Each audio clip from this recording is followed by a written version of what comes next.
welcome to the countdown. I am your boy King. That is your good friend Jimbo right over there. And once again, this is the countdown, and we are in we're in the Final Four. It's the Final Four weeks. NFL season. It's so close, Jimbo. Like I said, we had our live stream of the preseason game last week, so we've dabbled our feet into the waters a little bit of the NFL live streaming game. It's so close. It's football so close. Not just NFL football, college football. The AP top 25 came out, so that's there.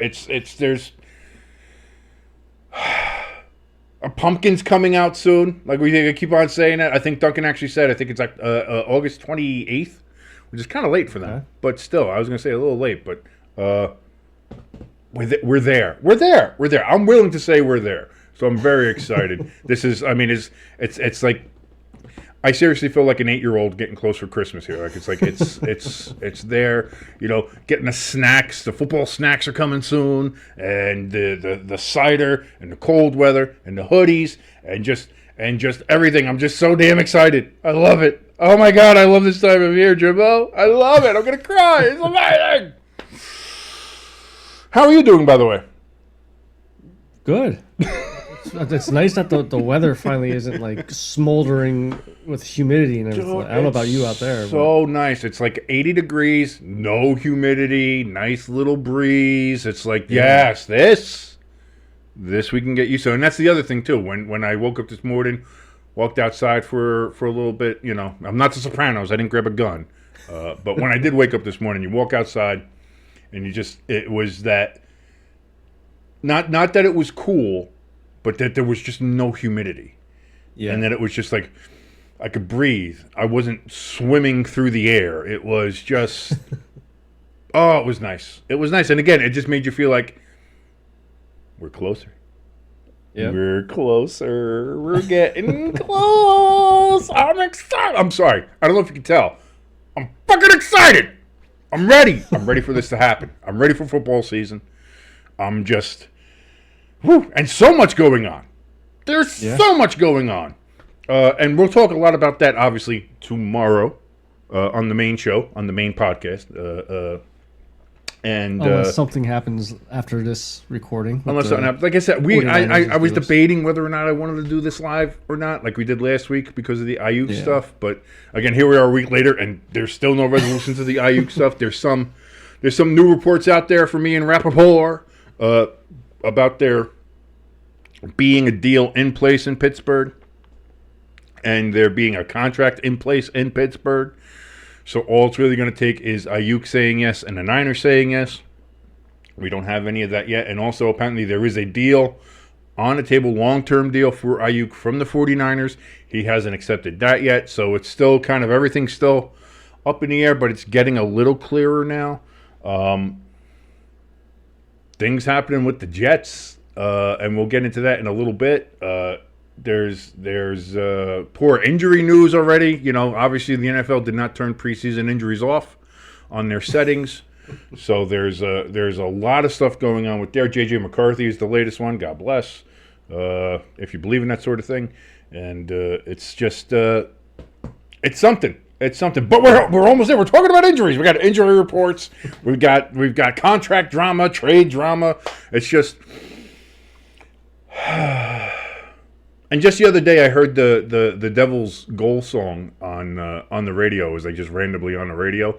I don't know why somebody was playing a Gaslight Anthem, but I know you heard that a lot in February during the Stadium Series. Just wanted to make sure that you understood that.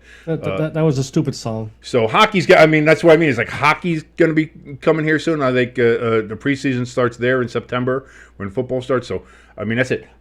And that's what it is. I heard that song and I was like, I feel like hockey season's almost here and football season's almost here, and it's the best. It's just the best time of year. It's just great. I'm so excited. And my birthday is next weekend? Next Sunday? I think it's next Sunday.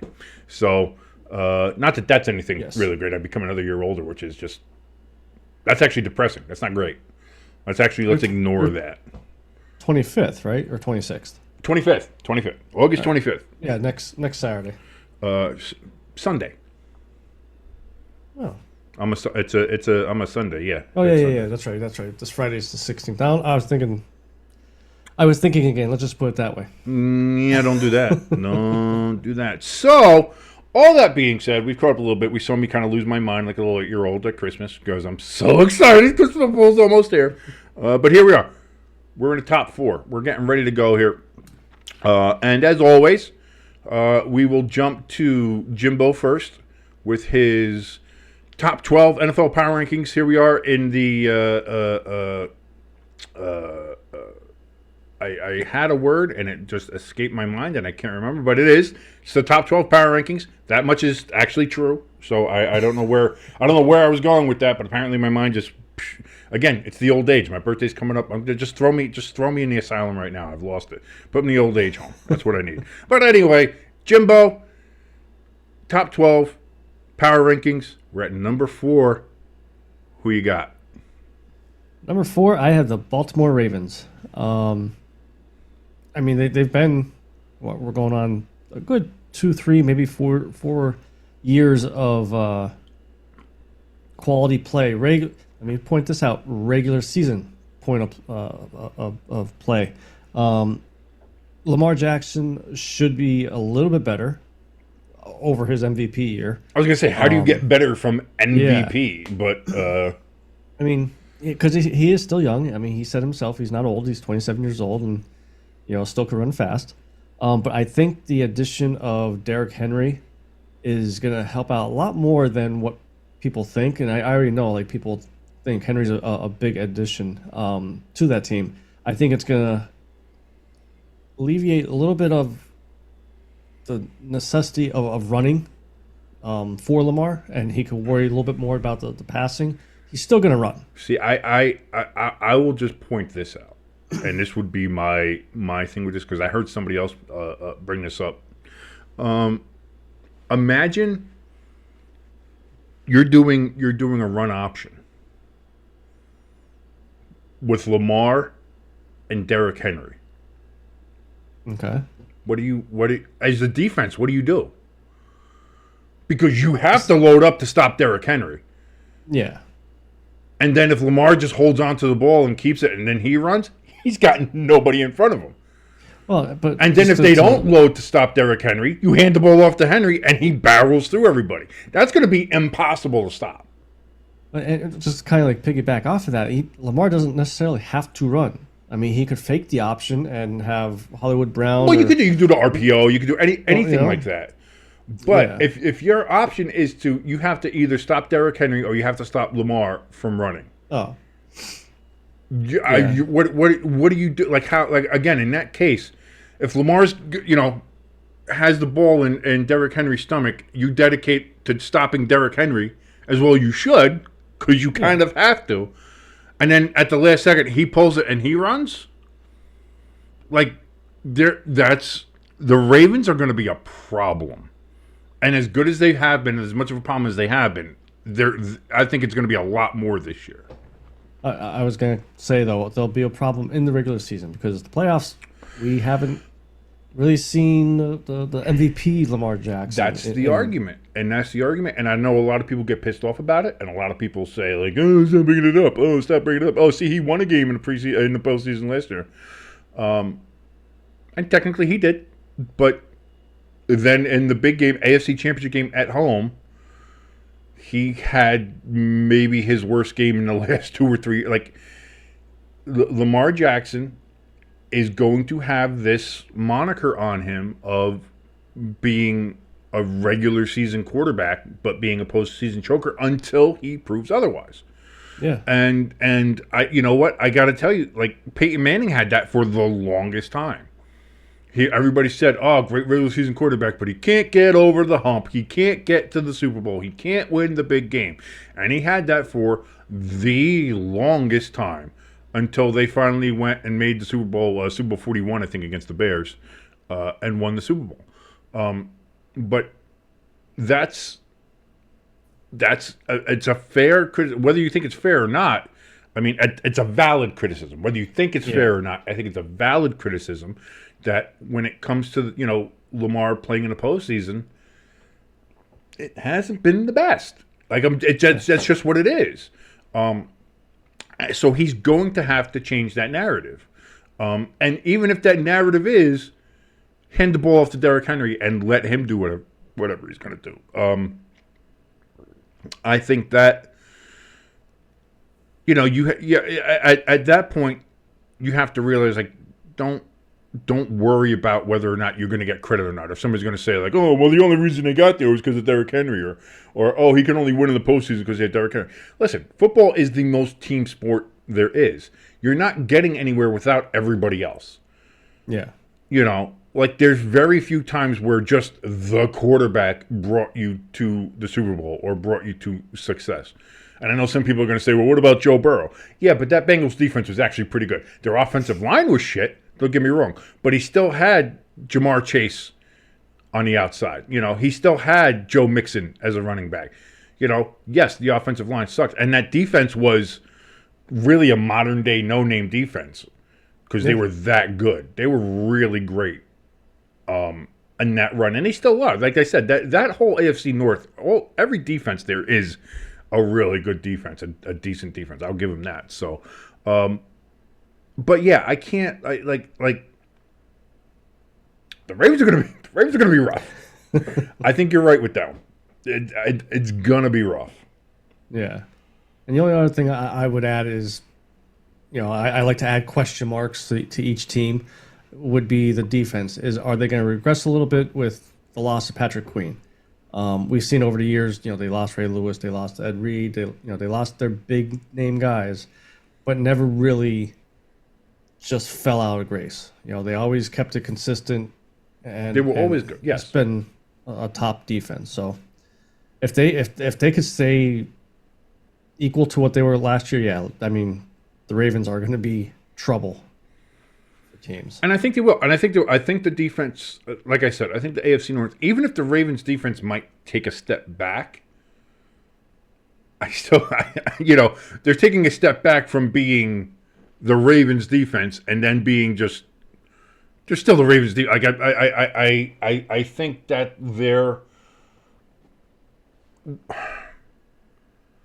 it almost feels like maybe an equilibrium. Yes, they lost Patrick Queen. Maybe the defense is not as strong as it was last year, or maybe in years past. But then on the offensive side of the ball, you do have Derrick Henry, and now you have that extra option there. And now there's almost like that. Okay, we lost, but we gained. And if they happen to give up an extra, 6 points, 7 points, or whatever a game, they can also score 14 more points because of how dynamic Derrick Henry can make that offense with Lamar Jackson. That's what I mean. If they scheme it right, that Ravens offense is actually going to be really hard to deal with, unless you have like the right defense. So again, but that's the thing too. I think they're going to be hard to deal with, but they're in a division with, I would say, some of the most elite defenses in the NFL. And then you also got to remember that they're going to be in a conference with, the Jets defense, and like other, like they're going to have to. We're going to find out where they are. Is basically what it is. We're going to find out where they are. But I think Derrick Henry, as much as everybody was like, "Oh man, Derrick Henry makes them so much better," I actually think he makes them better than people think that he's gonna, like, as good as they think he's going to make them. I think he makes them even better by just allowing, like I said, that extra option of, we could do an RPO with him. Like, how do you stop that? Because you have to try to load up the box to stop Derrick Henry. So then, if you do an RPO, whether Lamar runs, then because then he'll have nothing but green in front of him. Or if they do the RPO, and then, like you said, you got Hollywood out there. You got, like, you could throw that to Scrubby McGee, the third stringer, and he'll probably, like, you can really do whatever you want. So that's a real interesting. So that is Jimbo's number 4 team in his power rankings. His goes from 12 up. He's got the Jets, the Packers, the Dolphins, The Cowboys, the Bengals, who we talked about, another AFC North team. The Eagles, the Browns, another AFC North team. The Texans, and of course then the Ravens, another AFC North team. You have 3 AFC North teams in your top 12. See, so you, a lot like me, think that AFC North is going to be a good division, except that in your Friday forecast, you have it not quite that way. Like, you have the Ravens being well, but everybody else is kind of suck. So I don't know. It's gonna be competitive. So that is Jimbo's top 12 power rankings there. As for yours truly, as for your king here, my number 4 team is the New York Jetropolitans. Jimbo had them at 12. I have them at 4. Now, Jets been in the news for a little bit. Last 24 hours have been interesting in Florham Park, New Jersey. With the Hassan Reddick stuff going on again. He wants to get traded. The Jets said, "No, fucking no, you're not getting traded." And not just waiting like hours and hours. It was like what? It was 20 minutes. I believe it was actually 20 minutes between the time he requested his trade and the Jets came out and said, "That's not going to happen. We're fine sitting here and having you rack up your fines until you show up, but best of luck." They pulled a Lee Corso. Not so fast. Not so fast, my friend. So that's interesting. Here's the thing. It, to me, doesn't affect my pick. Now, again, I had made this pick earlier on. But here's my thoughts on this. Even without Hassan Reddick, the Jets' defense is an elite defense. That is a great defense they have there, that they have the pieces there. I know some people are questioning now their edge rushing, that they don't quite have the edge rushers that they should, and that's understandable. But even without that, like I said, I think this Jets defense is elite. Now, Hassan Reddick is a delicious, glorious icing on that fucking cake. Yeah. He is just like that. Would anybody like to have that? Absolutely. That's why the Jets traded for him. That's why anybody would really want him. I mean, he's on this Jets defense. He is just a rich, decadent, sugar-filled icing that is just like a Black Forest cake. Wonderful. My favorite kind of cake, by the way. There's some cherries in there. It's very nice. Anyway, but even without him, that Jets defense is, as we mentioned about, the Ravens offense, that Jets defense is a fucking problem. Yeah. Now, let's say the Jets and the Ravens play each other, especially if they're in the playoffs for, divisional or championship, whatever. You would really like to have Hassan Reddick. Don't get me wrong. But to me, on these power rankings, I don't think it drops the Jets down. I don't. I think the Jets defense is, again, I think it's one of the most elite in not just the AFC, but in the NFL. I think they have offensive weapons out of the asshole. Just they have so many weapons, whether it's wide receiver, whether it's running back. They've improved their offensive line. It seems like as long as Aaron Rodgers stay healthy, as long as they can stay away from the injury bug, and the serious injury bug, I think there's going to be bumps and bruises as the season goes on. Everybody gets those. If they can stay away from the serious injury bugs, the 6 to 8 weeks injuries, the season enders, things like that, I see no reason why the Jets would be less than where I have them right now as for overall. Like I said, even without Hassan Reddick. So to me, with or without Hassan Reddick, I have the Jets in the number 4 spot. Now, Jimbo, obviously you have a little bit more insight on Hassan Reddick, him having been an Eagle just up until this last offseason when he was traded. What are your thoughts on my placement of the New York Jets at number 4? I think it's a little high just because, like, with what I said about the reason why I put them in my spot. Any quarterback, young or old, coming back from an Achilles tear, is a big question mark. I mean, I've seen it with the Eagles with he was our right guard, just retired a couple years ago, because of the Achilles. He tore it twice out of 3 years, I believe it was, same one. So that's a big question mark. And Rodgers not a young buck, so it's not like he could bounce right back. So it's interesting how you got him up there at number 4, because I look at the power rankings in a sense of the top 4 are going to be your teams in the championship games. Right. And to have them up there with, in my opinion, a lot of question marks, that high is interesting. I think the biggest question mark that they have, which is the question mark that everybody has, is can you keep your quarterback healthy? Yeah. And as we saw, just J.J. McCarthy, he's a rook, just coming right in, and now he's already going to be out for they don't know how long. They're going to do the surgery on his right knee, his meniscus. And it said it could be anywhere from a couple weeks to a couple months. They don't know. So there's the future of a franchise already in question. So like to me, it's like that's a question you can ask about every team. That's a question mark that you can have for every team. So I think the only real question mark for the Jets is the whole Hassan Reddick situation. And like I said, even with that, their defense is still, I believe, and I'm a Giants fan, so and as much as I do, and I do root for the Jets too. I'm not one of those assholes that goes like, "Oh, fuck the Jets" because they're not the Giants. Like I'm not that. I root for the Jets and the Giants. I root for that's just how I grew up. I grew up in the New York area. The Giants were 1 o'clock. The Jets were 4. That's who I rooted for. Shut up. So I don't dislike the Jets, but also they're not my team. My team is clearly the Giants. So I'm not saying this with any kind of ultra extreme bias here. But that Jets defense, I'm sorry, is one of the most elite in the league. They were last year.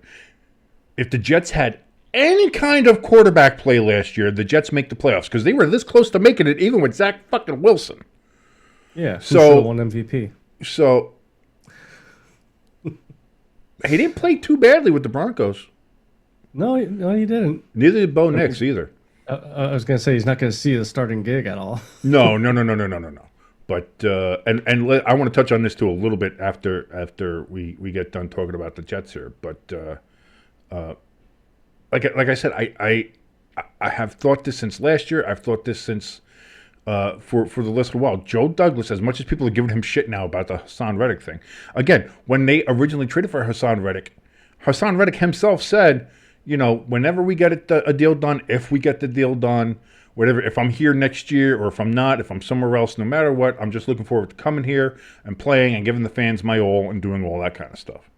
And then it was all of a sudden when camp is going to start, then he says, no, I'm holding out.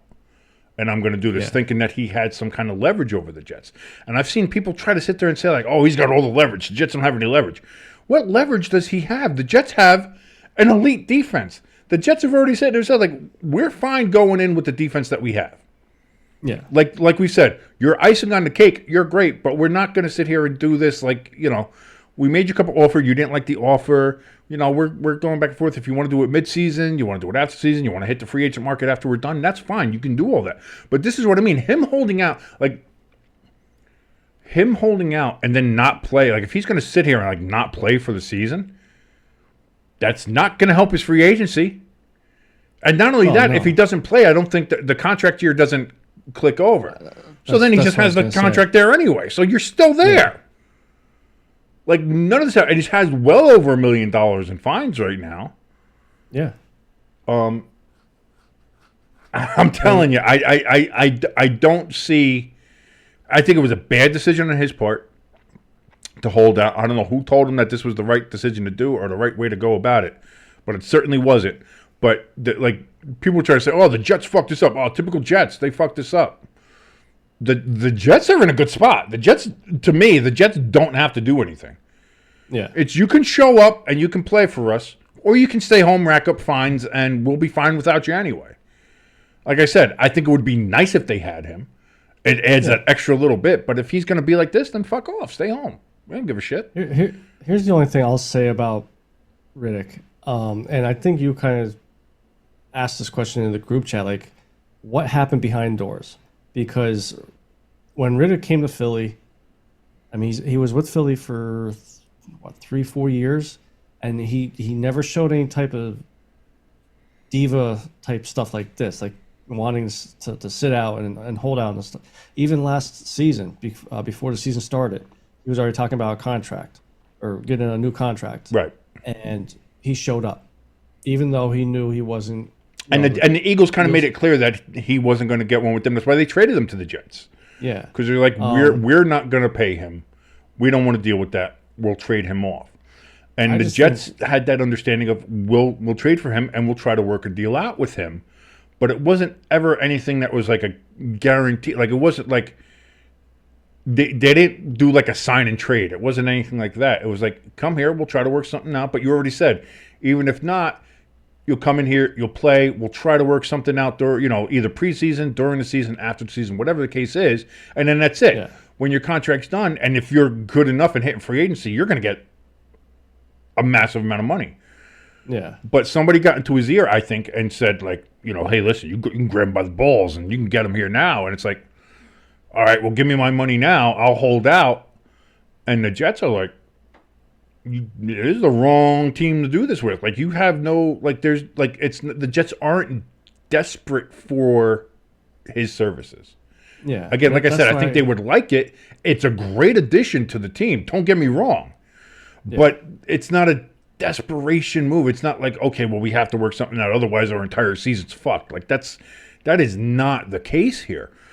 And so I think he overplayed his hand. Whoever was talking to him, his agent or family member or whoever it was, or even if it was him, maybe they just got a bug up his ass and was just like, nah, screw it. I'm not coming in.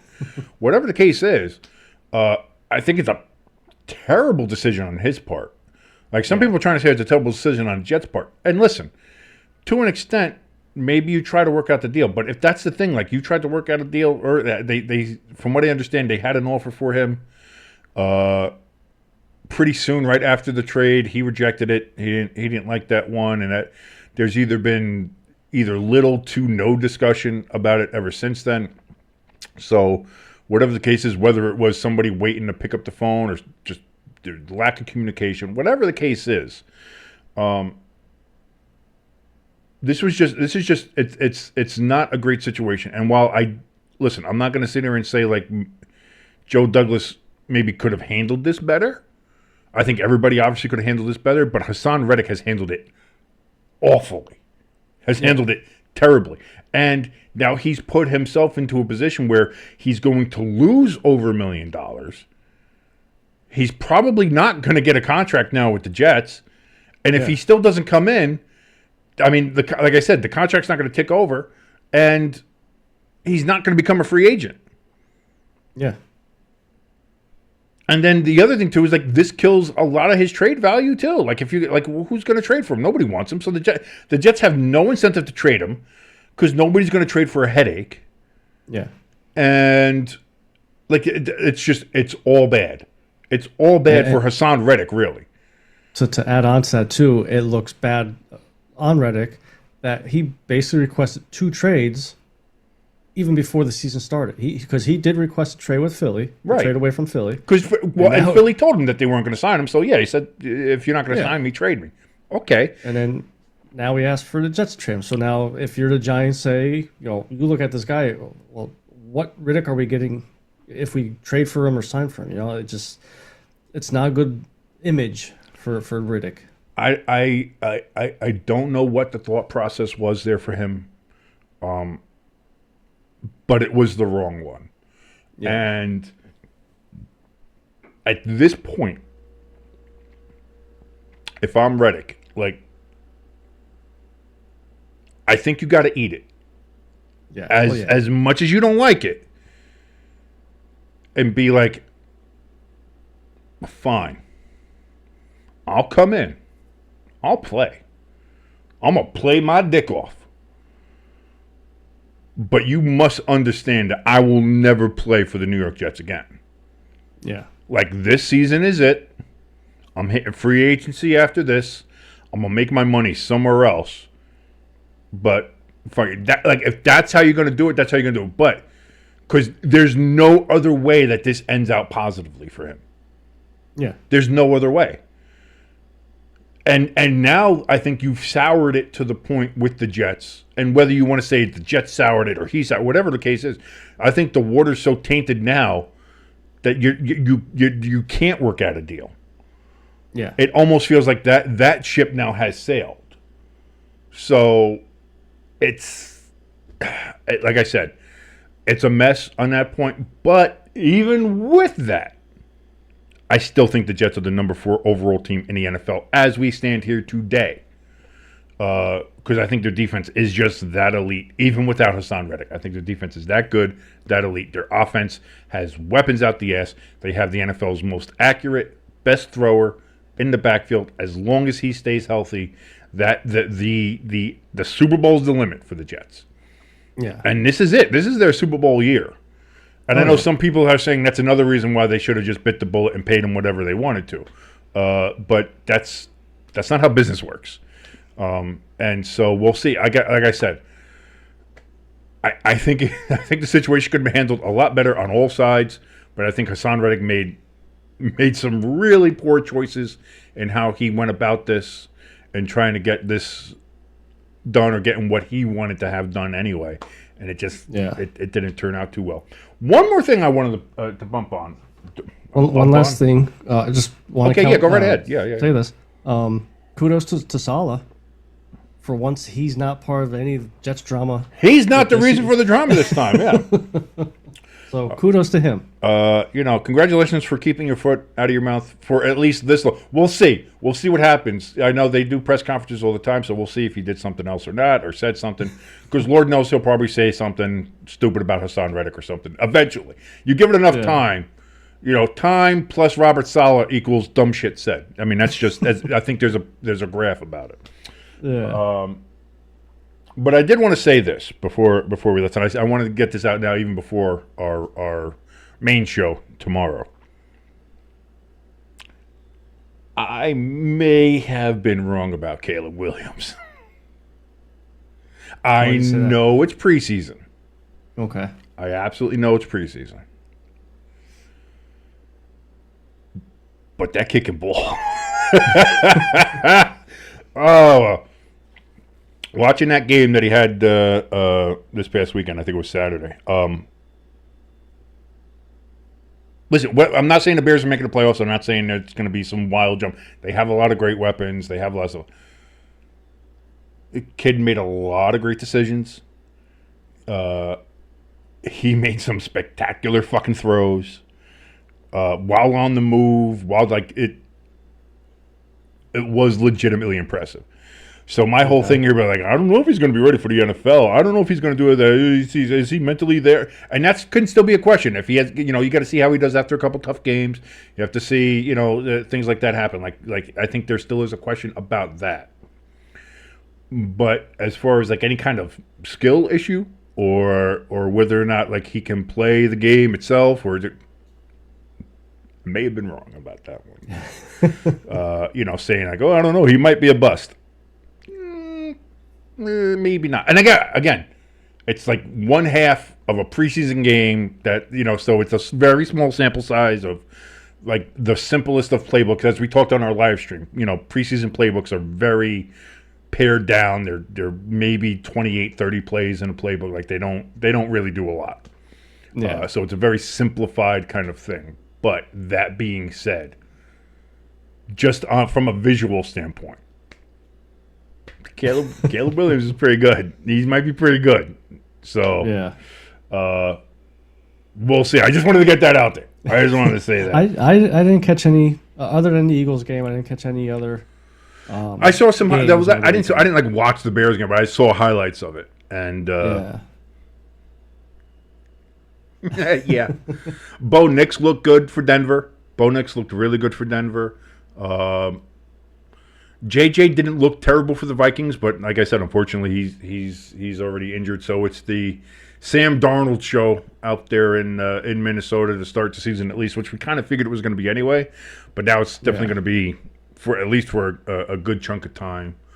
I see dead people. He sees the ghosts out there, but it's good. And I'll say this.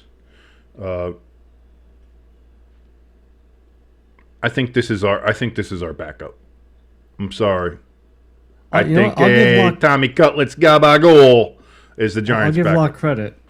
I saw him at the press conference at practice yesterday, and the question was something along the lines of, how did you feel about being booed off the field to have DeVito come in?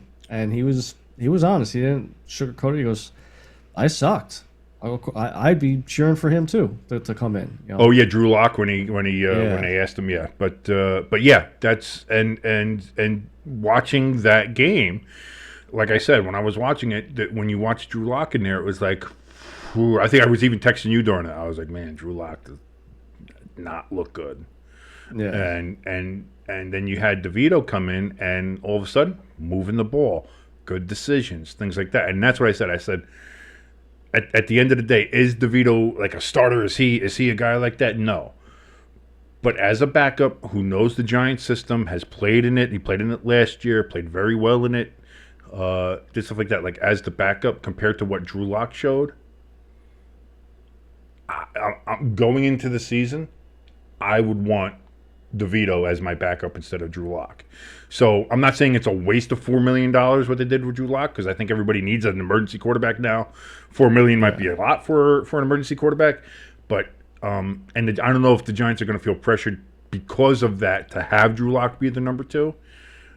But if I'm going to be honest, as a Giants fan, I would feel a lot more comfortable if Daniel Jones goes down to an injury, which is certainly possible. Daniel Jones got it known for getting injured. I would want Gabagool to be the backup there. So just my thought, just early impressions of the preseason so far. But I think that's gonna do it for right now. I want to thank you all so much for joining us here on the Countdown here in Stay Tuned Sports. If you like it, that's good. You can tell us that you like it by hitting the like button. Like, share, subscribe. It's all down there. You can hit that little notification bell. Make sure when you do that, click on the all notifications so that you know whenever we post anything, especially our live streams, which we're going to be doing a lot, and whatever shows that we do have coming on, Countdown, Friday Forecast, or the big main show on Wednesdays, which is tomorrow. So you want to make sure you have that. So like I said, like, share, subscribe. We have our Discord. That's in the link down there as well as our merch store. We can go and buy some cool stuff. More stuff going in there every day. And as well, if you just want to help us be better and get better things for the show to make it better, like my microphone, which definitely needs more stuff. And I don't know, maybe you could buy me a house. I don't know. Or at least a studio background for my kitchen here. I'm doing this in the kitchen, by the way. Just like Jimbo's got the cool man cave and he's got all the cool stuff there and everything like that. I got a kitchen, which I had to take down my wife's cute little squirrel picture to put up my championship belt there. Because the Giants are the rivalry champions. I just want to make sure I put that out there. Just because you beat high schoolers. They came in the second half and did better than your starters did in the first one. The Giants kicked your ass 24-0. I don't want to hear it. But if you do just want to go ahead and donate to us, we do have the donation link down there as well to buy me a coffee, and the QR codes are up there as well, which you can see. Again, I want to thank you so much for watching with us. For your good friend Jimbo right over there, I'm your boy King. Adios.